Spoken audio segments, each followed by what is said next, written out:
What if I told you? Boko Haram didn't start with guns, bombs, or mass kidnappings.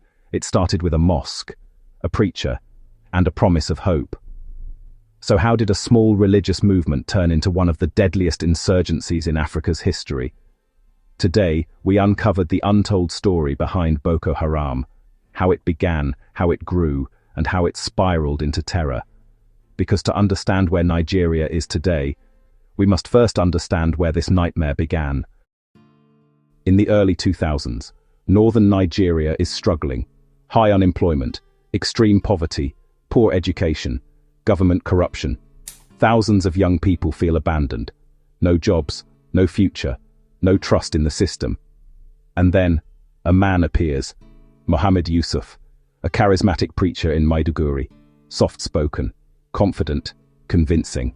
The government has failed you, Western education has failed you, only pure Islam can save you.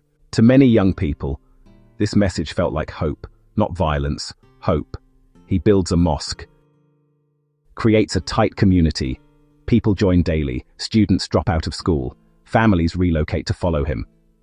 At this point, Boko Haram wasn't seen as a terrorist group. It looked like a religious revival movement. But something dangerous was growing beneath the surface. Yusuf begins preaching something more radical. He says, Western education is sinful, democracy is evil, the Nigerian state is corrupt and un-Islamic. His followers must reject modern society completely. Schools, forbidden. Government jobs, forbidden. Western lifestyle, forbidden.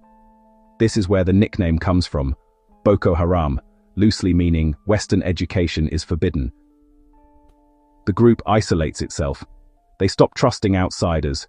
They begin training secretly.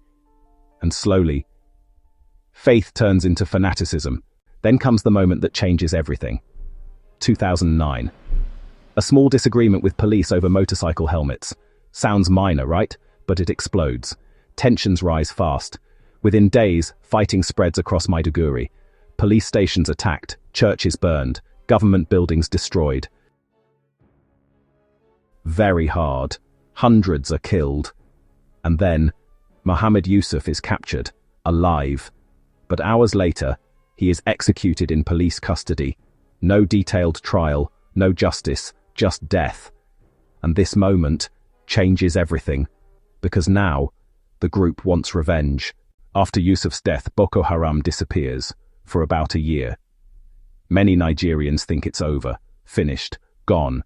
But behind the scenes, a new leader rises, Abubakar Shekau, and he is far more brutal, far more violent, far less forgiving. Under Shekau, Boko Haram transforms, not preaching anymore, not recruiting peacefully. Now it's bombs, suicide attacks, mass killings, village raids, kidnappings. The group declares war on Nigeria itself, and the attacks become terrifying. Police stations, markets, mosques, churches, schools, nobody is safe. Then comes the moment the world can't ignore. 2014 Chibok. 276 schoolgirls kidnapped in the middle of the night, just for going to school. The world is outraged. Bring back our girls trends globally.